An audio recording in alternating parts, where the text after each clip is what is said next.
दाता भला करे। इससे पहले जो मैंने ऑडियोज़ दी है उसमें बहुत बारीकियां समझाई है और सहस्त्रार चक्र, त्रिकुटी, थर्ड आई, ये कहाँ पर है, कैसे खुलती है और कैसे इनका सूक्ष्मणा और ईड़ा पिंगला के साथ कनेक्शन बना हुआ है। अब इसके आगे आज मैं आप जी के साथ 8वें द्वार के भीतर का जो कक्ष है उसके ऊपर चर्चा करने वाला हूँ। पहले मैं अपनी ऑडियोज में इसका जिक्र कर चुका हूँ और लाइव चैट में भी, यानी दो जो भाई हैं उनकी अपनी अनुभव की बातें रिकॉर्डिंग करके जो उन्होंने मेरे को भेजी है और वो मैंने डाली है, उसमें भी बहुत कुछ आपको सुनकर समझने को मिल जाएगा कि ऐसी अगर आपके साथ अनुभव हो रही है तो उसका मतलब यह है कि आप 8वें द्वारे में प्रवेश कर रहे हैं। यहाँ मैं नए साधकों के लिए सारी बात जो है संक्षेप में दोबारा समझा रहा हूँ। नाद सुनाई दे रहा है, ये निरंतर चलता रहता है, दिन को रात को, इसमें कोई जो है बंद होने वाली बात नहीं है। एक बार जब ये शुरू हो गया ये चलता रहता है। ये नाद से ही सूक्ष्मना नाड़ी जागृत होती है और उसके पीछे कुंडलिनी शक्ति जागृत होती है। सूक्ष्मना आगे मस्तक पे आ जाती है, सहस्त्रार पर, और कुंडलिनी पीछे जो हमारे सिर के पीछे की तरफ हड्डी बढ़ी हुई है, जहाँ महिलाएं चोटी करती हैं, उस जगह पर ये स्थान है। कुंडलिनी शक्ति उसके बीचों बीच से अपना रास्ता बना के ऊपर को आती है। तो वहाँ पर एक जो है ना हल्का सा छोटा सा आधी इंच के करीब एक खड्डा बनता है। होता ये है कि जिनकी कुंडलिनी शक्ति ऊपर पहुंचकर रास्ता बनाती है, खड्डा बनाती है, यानी 8वें द्वार को खोल के भीतर के कक्ष में प्रवेश करवा देती है, हमारी आत्मा कहिए, प्राण शक्ति कहिए, तो उसका जो सीधा संपर्क है वो परम ईश्वर, परम तत्व, परम आत्मा से हो जाता है। और इस अवस्था को प्राप्त किया हुआ जो साधक से, जैसे मैंने कहा, वो सिद्ध पुरुष बन जाता है और वो परमात्मा की गुड बुक्स में आ जाता है कि वो परमात्मा के बहुत करीब हो जाता है, यानी परमात्मा उसके करीब हो जाता है। और परमात्मा अपने पास जो लोग फरियाद करते हैं उनकी जिज्ञासा जो होती है उसको शांत करने के लिए ऐसे सिद्ध पुरुष को काम पे लगा देते हैं, यानी वो सेवा देते हैं। और उसकी निशानी ये है कि ये सब कैसे होता है कि बैठे हुए नाद से जुड़े हुए आंखें बदोबदी बंद हो जाती हैं और ऐसा लगता है कि नींद आ रही है।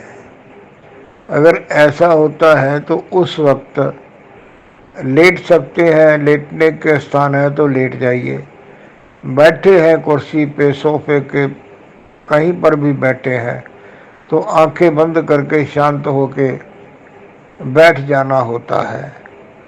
तो थोड़ी देर में जब सुरत अंदर चली जाती है, नाद के साथ जुड़ जाती है, तो एक दम से जो है ना ये समाधि की अवस्था बन जाती है। समाधि का मतलब कि जुड़ जाना। तब एक दृश्य नजर आता है, उसमें किसी का चेहरा नजर आता है, कोई भाई हो बहन हो, उनका स्वरूप शक्ल नजर आती है। तो उसके बाद जो है ये आंखें खुल जाती हैं। ये साधक जो सिद्ध बन गया है अब वो चेतन हो जाता है।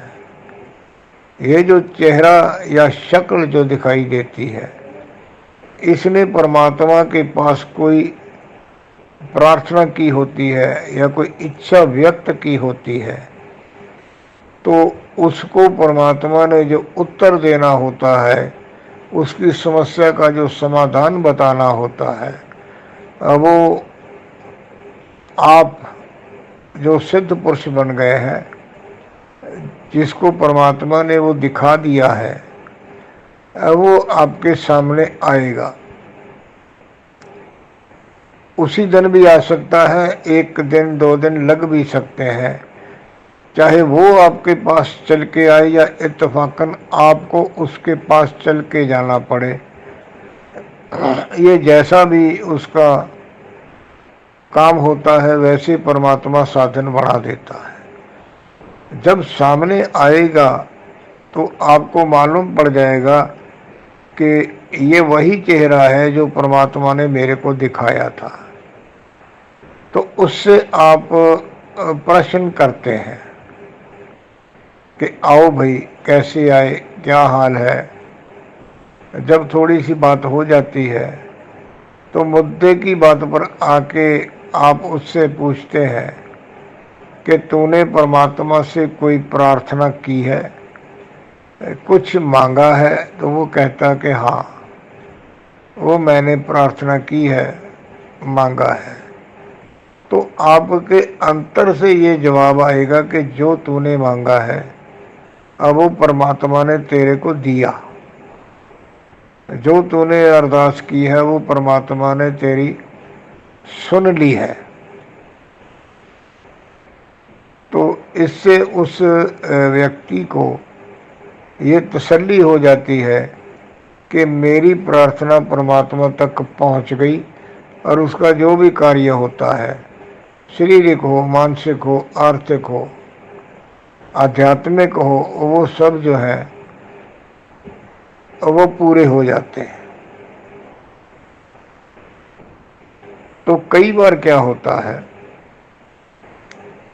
साधारण जीव तो यही कहेगा कि हाँ मैंने ये कहा है, ये हुआ है, तो आप अपनी बुद्धि अनुसार उसको उसका उत्तर दे देंगे। जो भी परमात्मा आपके अंतर में उसका उत्तर आपको दिलवाना चाहता है वो आप खुद बोलेगा।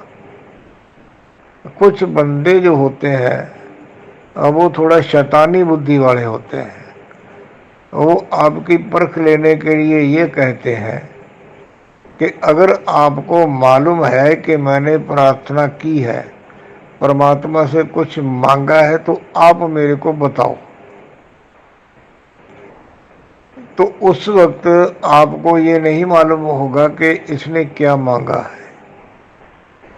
आपने यही कहना है कि भाई मेरे को ऐसा लगता है कि जो परमात्मा से तूने मांगा है वो परमात्मा ने तेरे ऊपर कृपा कर दी है, वो तेरे को दे दिया है। तेरा काम जो है वो परमात्मा की कृपा से पूरा हो जाएगा, सफल हो जाएगा। कुछ अंदाजा लगा के कहने से अच्छा है सीधा उसको कह देना कि जो तूने मांगा है वो तेरे को मिल गया समझो, लेकिन परमात्मा की बंदगी नहीं छोड़ना, परमात्मा का नाम लेना है, सिमरण करते रहना है, ताकि परमात्मा तेरे ऊपर अपनी कृपा बनाए रखे। और ये बहुत ही खतरनाक अवस्था है, ये डेंजर जोन है साधक के लिए। डेंजर जोन मैं इसलिए कहता हूँ कि यहाँ पे आके साधक को, सिद्ध पुरुष को अहंकार हो जाता है कि मैं तो परमात्मा की बगल में पहुँच गया हूँ, परमात्मा मुझसे अपना काम करवाता है, मेरी तो बहुत ऊंची अवस्था बन गई है। तो ये जो अहंकार है, ये अहम है, जिसको एटीट्यूड या ईगो कहते हैं, ये साधक को सिद्ध पुरुष से नीचे गिरा सकता है। मेरे पास ऐसे 4 जीव जो थे, उनके फोन आए और मेरे को मालूम हो गया कि इन चारों के ऊपर परमात्मा की कृपा हो गई है। लेकिन हुआ क्या, उनमें से एक भाई तो इस बात को संभाल गया, क्योंकि उसको समझा दिया था भाई तू डेंजर जोन में है, संभल के रहना। और वो जो बाकी 3 थे, उनमें 2 बहनें थी, 1 भाई था। अब वो इसको संभाल नहीं सके। एक बहन जी के मन में तो ये बात आ गई कि मैं तो परमात्मा के बिल्कुल बहुत नज़दीक हो गई हूँ। उसने बुला बुला के लोगों को पूछना शुरू कर दिया, तेरे को कोई प्रॉब्लम है, तेरे को कुछ चाहिए, तेरे को कोई दिक्कत है, मैं तेरे लिए प्रार्थना करती हूँ। और उसके घर में जाना, ज्योत जगानी, धूप जगानी, बैठना, प्रार्थना करनी। तो आहिस्ता आहिस्ता जो उसने अपने नाम की कमाई थी वो लग गई। ऐसा लगे कि अब मैं तो खाली हो गई। मेरे को फ़ोन किया, मैंने कहा भी तूने कुछ किया होगा। नहीं जी मैंने तो कुछ नहीं किया। मैंने कहा तूने लोगों के घर में जाके ज्योत जगाई, धूप जगाई, उनसे पूछा कि तुम्हारा काम मैं अरदास करती हूँ। मैंने कहा तूने अपनी इच्छा से किया तो तेरी अपनी नाम की कमाई लग गई। जो परमात्मा ने देना होता है ना, परमात्मा पहले जो हमारा धर्मेंद्र है ना, वहाँ से परमात्मा पहले ऊर्जा देता है, ताकत देता है, फिर वो दृश्य दिखाता है, फिर वो अपने फरियादी को मिलाता है, फिर वो आपके मुंह से उसको कहलवाता है, तब आपका नाम के द्वारा अर्जित किया हुआ जो धन है ना, अब वो नहीं लगता है। ये प्रकाशन है, इसके ऊपर जरूर और जरूर जो है अपना चिंतन करते रहना है कि कहीं मेरे से अपने मुख से कोई बात ना निकल जाए। क्योंकि नाम की कमाई हो गई, इस अवस्था को प्राप्त कर गए, काम तो दूसरे का हो जाएगा आपके कहने से, लेकिन आपकी जो कमाई की हुई है नाम के श्रवण के द्वारा, अब वो लगेगी। अब इसके साथ ही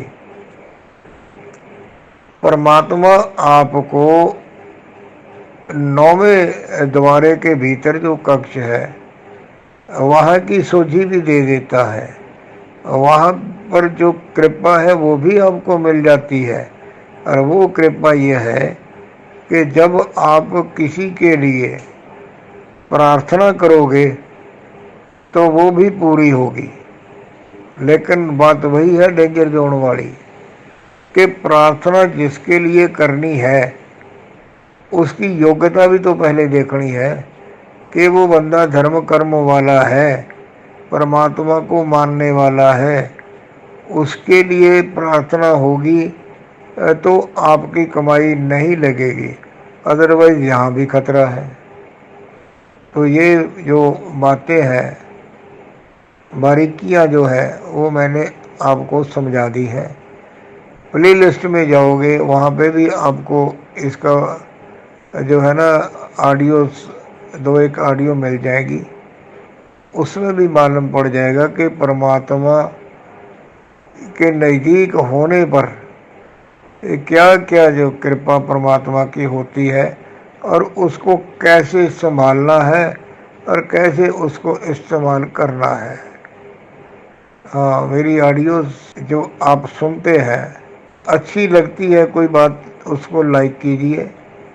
और कमेंट सेक्शन में जाके कुछ लिखिएगा नहीं, वॉइस मैसेज करके मेरे को भेज दीजिए, मेरा नंबर ऊपर होता है।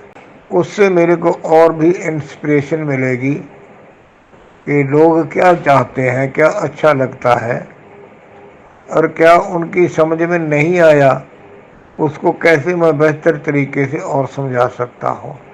अपने जो मित्र हैं, रिश्तेदार हैं, जो भक्ति मार्ग पर चलने वाले हैं, उनके साथ मेरी ऑडियो को ज़रूर शेयर किया करो, ताकि उनके भी इस रास्ते पे चलने में कोई अगर परेशानी दिक्कत है तो उसको भी समाधान मिल जाए।